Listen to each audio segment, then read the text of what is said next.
ఎముకల పుష్టికి రోజు రాగి జావ, రక్తహీనత అధిగమించడానికి కండ పుష్టి కలిగించే తల్లి బెల్లంతో తయారు చేసిన నాణ్యమైన చిత్తూరు, ఉచిత యూనిఫామ్, 2 జతల బూట్లు, ఉచిత పుస్తకాలు.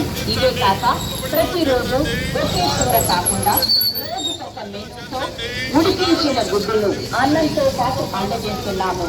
ప్రభుత్వేతర సంస్థల వలలో పడకండి. మన ఊరిలోనే మన సొంతని విశాలమైన గదులతో సకల సౌకర్యాలతో కూడుకున్న మన ప్రభుత్వ పాఠశాల.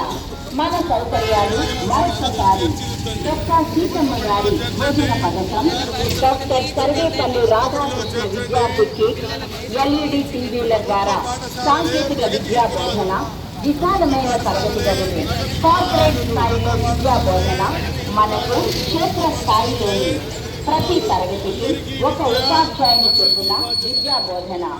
ప్రభుత్వ బడుల్లో చదువులు మీ పిల్లల జీవితానికి వెలుగులు. మీ పిల్లలను ప్రభుత్వ బడికి పంపితే తల్లికి వందనం నగదు మీ ఖాతాలో, ప్రభుత్వేతర పాఠశాలకు పంపితే